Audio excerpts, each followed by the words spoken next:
नमस्कार विद्यार्थ्यांनो, मी महाजन एम.एस. तर आपण आज अर्थिंग कंटिन्यू करूया.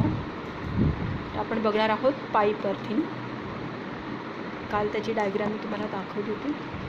आज पुन्हा थोडी रिपीट करूया. मी त्या डायग्राम आहे स्क्रीनवर.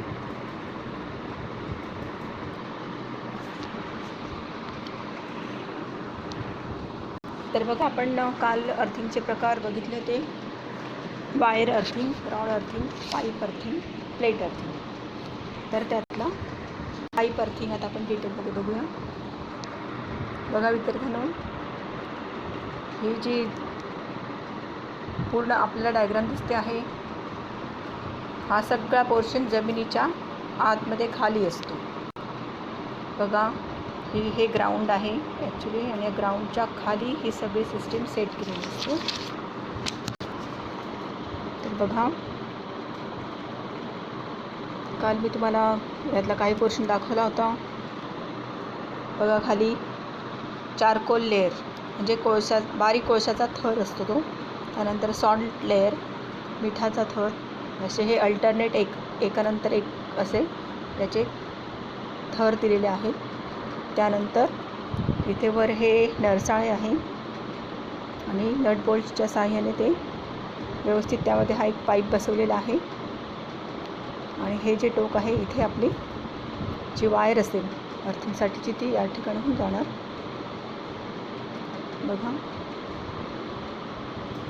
बघा, या ठिकाणी प्रत्येक पाईपची, त्यानंतर प्रत्येक लेअरसाठी असलेली साईज या ठिकाणी प्रत्येक ठिकाणी मेन्शन केलेली आहे. बघा, ही ग्राउंड लेवल इथे दिसते आहे. या ग्राउंडच्या खालच्या बाजूला हे सगळं सेटअप केलेलं असतं. तर बघा, या पाईप अर्थिंगमध्ये 38 mm व्यासाचा व 2 मीटर लांबीचा GI पाईप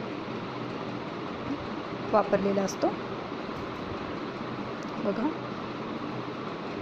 हा जो पाईप आहे सेंटरला, त्याच्यावर काही होल्स आपल्याला दिसत आहेत, तो आहे 38 mm व्यासाचा व 2 मीटर लांबीचा GI पाईप. तर हा pipe 70 centimetre by 70 centimetre by 3.75 metre या एवढ्या साईजच्या खोल खड्ड्यात उभा ठेवलेला असतो. याला आपण इलेक्ट्रोड असं म्हणूया. जर जमीन ही शोषक असेल तर 2.75 मीटर लांबीचा पाईप घेतात. पाईप उभे गाडण्यासाठी खालचा भाग हा धारदार ठेवतात. बघा, हा खालचा जो पार्ट आहे तो असा क्रॉसमध्ये दिसतो आहे, तो धारदार ठेवलेला आहे, शार्प ठेवलेला आहे. पाईपला किती खोलीपर्यंत गाडायचं आहे हे मातीच्या ओलसरपणावर अवलंबून असते. म्हणजे जर माती जास्त ओलसर असेल तर जास्त त्या पाईपला खोलवर गाडण्याची गरज नाही, कारण आर्द्रता, ओलसरपणा त्यामध्ये ऑलरेडी जास्त असतो. आणि जर जमीन ही ओलसरपणा कमी असेल जमिनीमध्ये, कोरडी असेल जमीन, तर पाईपची खोली ही जास्त लागणार. तर बघा, पाईपच्या सर्व बाजूने प्रत्येक 7.5 सेंटीमीटर अंतरावर 12 mm व्यासाचे छिद्र पाडतात. बघा, या पाईपवर हे किती होल्स दिसतात आपल्याला? 1 2 3 4 5 होल्स या ठिकाणी आहेत. आणि हे 19 mm व्यासाचे आहे.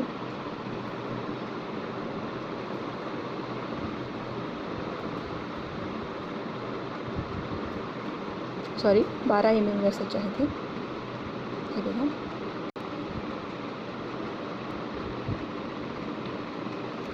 हे बघा, या ठिकाणी दाखवलं आहे 12 mm व्यासाचे. आणि त्यांच्या मधले अंतर जे आहे ते 7.5 सेंटीमीटर आहे. या पाईपला 19 mm व्यासाचा एक पाईप. बघा, यालाच हा जो ब्रेक झालेला दिसतो तो 19 mm व्यासाचा एक पाईप व 12.7 mm व्यासाचा दुसरा पाईप. बघा 12.7 mm व्यासाचा दुसरा पाईप. हे बघा हा 12.7 mm चा दुसरा पाईप. हे दोन्ही रिड्युसरच्या साहाय्याने जोडले जातात. रिड्युसर म्हणजे त्यामुळे साईज ही कमी केली जाते, रिड्यूस केली जाते, म्हणून त्याला रिड्युसर. अशा रिड्युसरच्या साहाय्याने हे पाईप त्याला जोडलेले असतात. 19 mm व्यासाच्या पाईपला एक फनेल वर जोडलेले असते. बघा हा जो पाईप आहे याला सरळ वर एक फनेल जोडलेले आहे, नरसाळे जोडलेले आहे.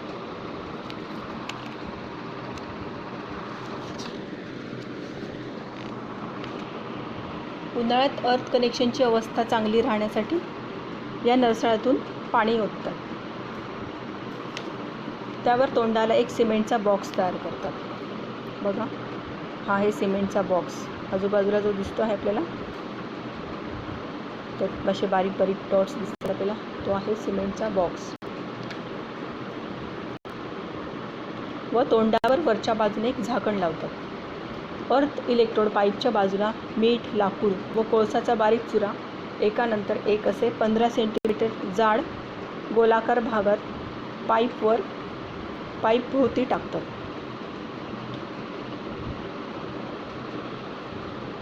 बघा कोळशाचा बारीक चुरा एकानंतर एक असे 15 सेंटीमीटर जाड गोलाकार भागात पाईप भोवती टाकतात. हे बघा दिसतंय आपल्याला 15 सेंटीमीटरचे थर दिसत आहेत. मातीमधील ओलसरपणा शोषण करण्यासाठी मीठ टाकतात. लाकडाचा भुसा व बारीक कोळसा असे इलेक्ट्रोड भोवती ओलसरपणा राहावा म्हणून टाकतात. लिकेज प्रवाहाला जमिनीकडे वाहून नेण्यासाठी योग्य गेजची तार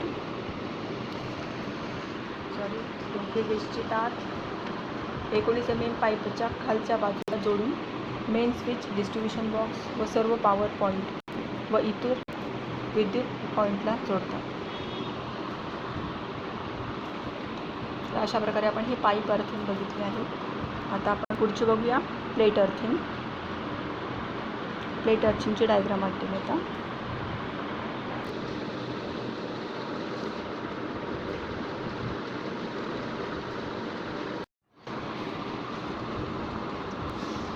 तर बघा विद्यार्थ्यांनो, ही आहे प्लेट अर्थिंग.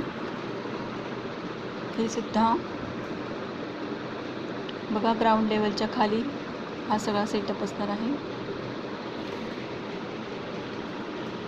तर यामध्ये बघा 60 centimetre by 60 centimetre by 35 mm साईजची GI प्लेट या ठिकाणी, किंवा 60 बाय 60 बाय 3.18 mm साईजची कॉपर प्लेट अर्थ इलेक्ट्रोड म्हणून ही वापरली जाते. जमिनीमध्ये 90 centimetre by 90 centimetre by 3 metre खोल खड्ड्यात ही प्लेट ठेवतात. या प्लेटला रिड्युसरने एक 19 mm चा पाईप व एक 12.7 mm व्यासाचा पाईप त्या प्लेटला जोडतात.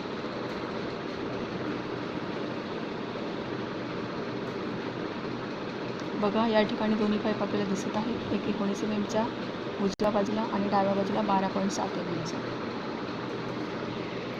पाईपच्या वरच्या तोंडाला एक नरसाळे जोडतात. या ठिकाणी वरच्या बाजूला एक नरसाळे वरून जोडलेले असते, किंवा वायर मेश त्या ठिकाणी दाखवले आहे. सुरुवातीला खड्ड्यात 15 सेंटीमीटर जाडीचा मिठाचा थर, नंतर 15 सेंटीमीटर जाडीचा लाकडी भुस्सा. बघा या ठिकाणी हा 15 सेंटीमीटर जाडीचा दिसतो आहे आपल्याला. या ठिकाणी 15 सेंटीमीटर व 15 सेंटीमीटर जाडीचा बारीक कोळशाचा थर तयार करतात. 90 सेंटीमीटरपर्यंत 2 भागात हा थर तयार करतात व इतर भाग मातीने पूर्ण खड्डा भरतात. नळाभोवती 30 सेंटीमीटर बाय 30 सेंटीमीटरचा सिमेंट बॉक्स तयार करतात व त्यावर धातूचे झाकण लावतात. खालच्या प्लेटपासून एक तार मेन स्विच व डिस्ट्रीब्युशन बोर्डला जोडतात. बघा या ठिकाणी आपल्याला जोडणी दाखवलेली आहे शेजारच्या लहान डायग्राममध्ये. आता आपण बघूया अर्थिंगचे नियम.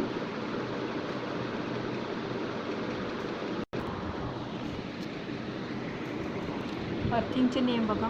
पहिला नियम आहे घरामध्ये लेड किंवा कंडक्ट पाईप वायरिंगमध्ये 14 गेजच्या एका कंडक्टरने अर्थिंग करावी. दुसरा नियम आहे main switch, distribution board, wall socket, bracket आदीच्या धातूच्या बॉडीला व इतर पॉवर पॉईंटला अर्थिंग करावे. तिसरा नियम आहे सर्व मिडियम व्होल्टेज मशीनच्या धातूच्या बॉडीला वेगवेगळ्या अर्थिंग कराव्या.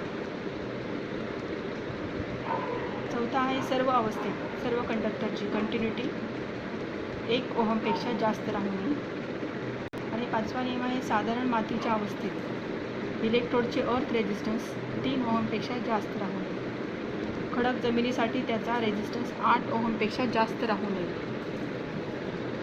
असे होते अर्थिंगचे नियम. आता आपण बघूया अर्थ इलेक्ट्रोडचा रेझिस्टन्सवर त्यावर अवलंबून असलेल्या पाहतो.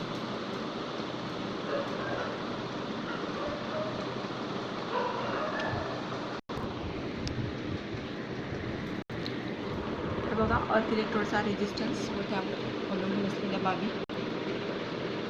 अर्थ कंडक्टरमधून करंट जमिनीतून जात असताना त्याच्या वहनास जमिनीकडून विरोध होतो, त्याला अर्थ इलेक्ट्रोड रेझिस्टन्स असे म्हणतात. हा रेझिस्टन्स कमीत कमी असला पाहिजे. अर्थ रेझिस्टन्स हा जमिनीचा प्रकार, जमिनीचा ओलसरपणा व अर्थ इलेक्ट्रोडचा आकार व खोली या घटकांवर अवलंबून असतो. महत्त्वाचे आहे विद्यार्थ्यांना हे 2 ते 3 मार्कांना प्रश्न विचारला जाऊ शकतो की अर्थ इलेक्ट्रोडचा रेझिस्टन्स व त्यावर असणाऱ्या अवलंबून असणाऱ्या बाबी कोणत्या.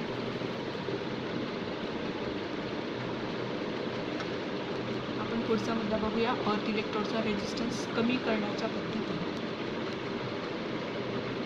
कारण जर अर्थ इलेक्ट्रोडचा रेझिस्टन्स हा कमी असेल तरच जो करंट आहे ज्यामुळे आपल्याला शॉक लागतो तो करंट इझिली पास होऊ शकतो. तर त्या ठिकाणी रेझिस्टन्स जास्त असेल तर काय होणार, करंट पास व्हायला वेळ लागणार आणि तोपर्यंत शॉक हा सिव्हिअरली लागू शकतो. तर बघा अर्थ इलेक्ट्रोडचा रेझिस्टन्स कमी करण्याची पद्धत. त्यासाठी अर्थ इलेक्ट्रोड भोवती लाकडी भुसा, दगडी कोळसाचा भुसा व खडे टाकून रेझिस्टन्स कमी करतात. तसेच अर्थिंग चेंबरमध्ये नळसाळ्यामधून मिठाचे पाणी टाकून अर्थ इलेक्ट्रोडची संख्या वाढवून त्यांना सोल्डरने कनेक्शन करून अर्थिंग खडा जास्त खोल करून व इलेक्ट्रोडचा आकार वाढवून रेझिस्टन्स कमी करतात. तर विद्यार्थ्यांनो आता मी तुम्हाला काही डायग्राम्स दाखवणार आहे ज्या तुम्हाला फार किचकट वाटतील, परंतु जर व्यवस्थित तुम्ही त्या अभ्यासल्या, सिम्बॉल्स समजून घेतलेत तर त्या सोप्या आहेत. तुम्हाला फक्त मी या डायग्राम्स दाखवणार आहे आता.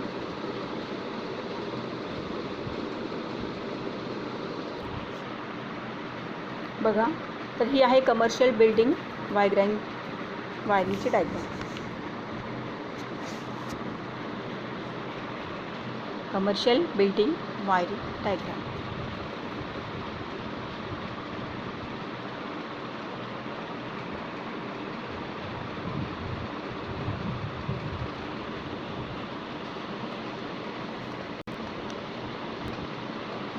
बघा हा व्यवस्थित ऑब्झर्व करायला.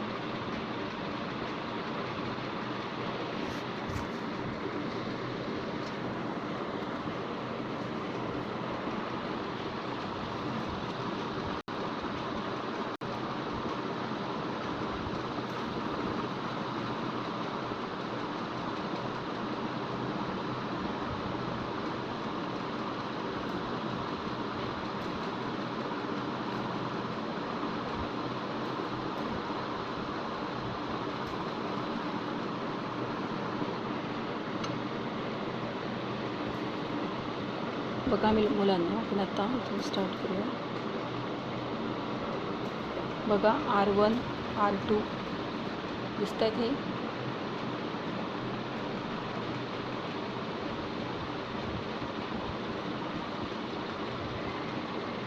त्यानंतर खाली आहे हे अर्थिंग.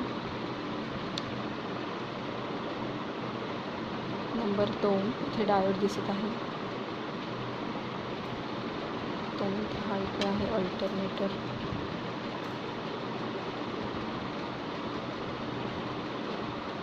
आणि टर्मिनल ब्लॉक. पॉईंट्स बघा हे 2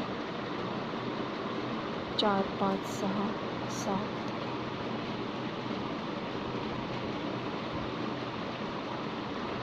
इथे 8 ते 15.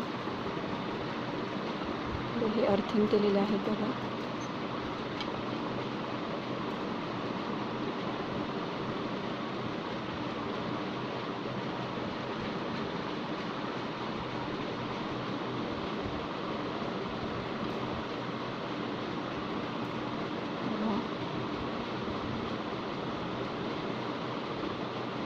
आणि टर्मिनल ब्लॉक,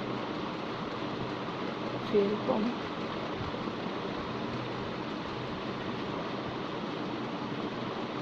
ठिकाणी हा इलेक्ट्रॉनिक रिले दाखवला आहे.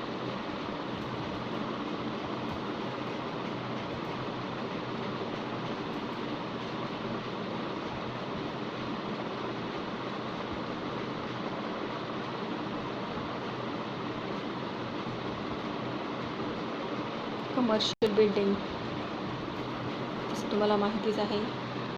कमर्शियल बिल्डिंग म्हणजे काय? ज्या ठिकाणी खूप सारे शॉप्स असतात. एखाद्या बिल्डिंगमध्ये आपण बघतो खूप सारे गाळे असतात, शॉप्स असतात आणि सर्व प्रकारचं शॉपिंग त्या ठिकाणी केले जाते. अशी एकच बिल्डिंग तिथे पूर्ण शॉपिंग कॉम्प्लेक्स म्हणून आपण वापरलेली बघितलेली असते. ती आहे कमर्शियल बिल्डिंग. बघा यामध्ये किती किचकट वाटणारे असे हे सगळे वायरिंग डायग्राम आहे.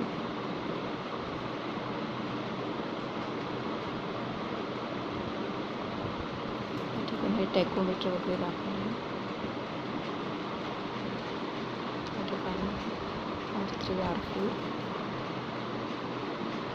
Low beams, high beams, controller, temperature sensor, fuse block. अशा पद्धतीने सगळी रचना या ठिकाणी केलेली दिसते आहे.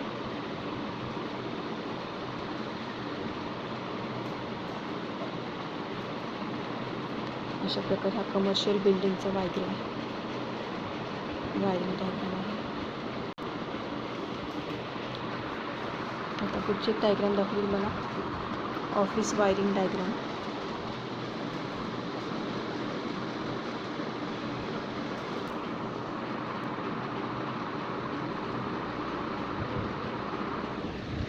ही बघा विद्यार्थ्यांना, ही आहे ऑफिस वायरिंग डायग्राम.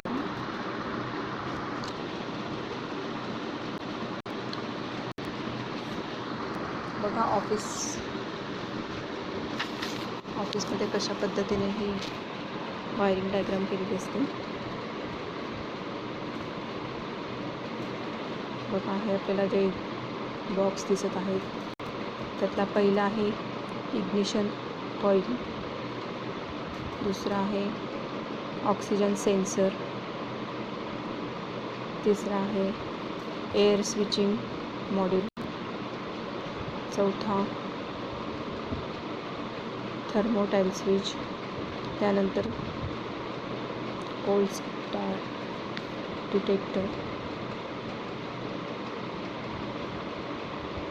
त्यानंतर थर्मोटाइल स्विच, एअर इन्फेक्शन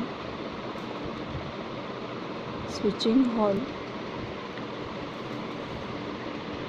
अशा पद्धतीने हे डायग्राम तुम्ही ऑब्झर्व करा व्यवस्थित.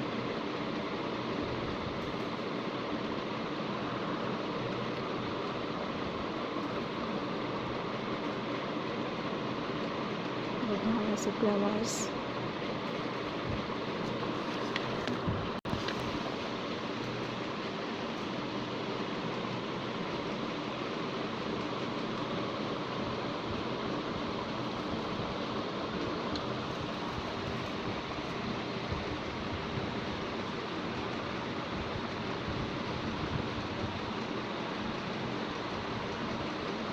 बघा कशा पद्धतीने रचना केलेली आहे. त्यानंतर पुढची आपण डायग्राम बघूया आता. Hospital wiring diagram. बघा विद्यार्थ्यांनो, हे आहे हॉस्पिटल वायरिंग डायग्राम.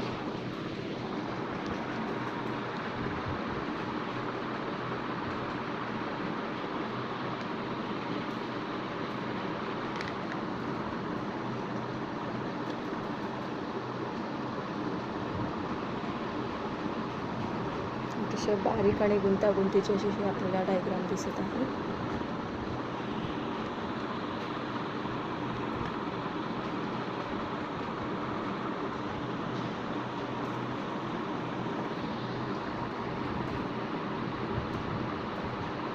सिलेबसमध्ये हे नवीन इन्क्लूड केलेलं आहे हा डायग्राम्स.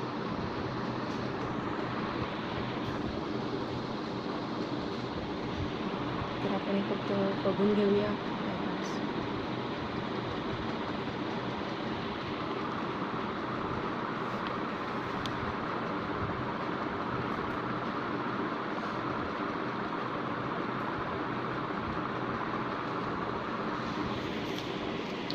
अशा पद्धतीने या डायग्राम्स आपण बघितले आहेत. तर विद्यार्थ्यांनो, हा आपला शेवटचा पार्ट होता पेपर 1मधील पहिला चॅप्टर इंडस्ट्रियल व कमर्शियल वायरिंगमधला. जरी या पेपरमध्ये आपल्याला वाटत असेल की फार कमी लेसन आहेत FA मध्ये,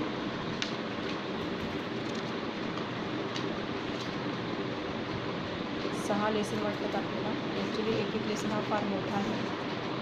आता हाच लेसन 40 पानांचा होता.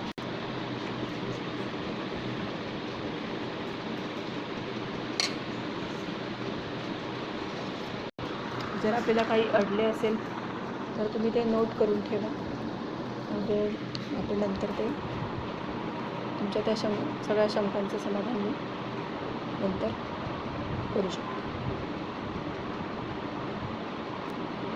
तर अशा पद्धतीने हा आपला पहिला चॅप्टर संपलेला आहे.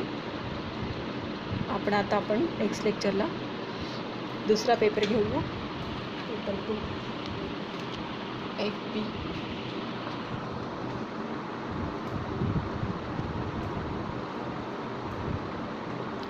तर आता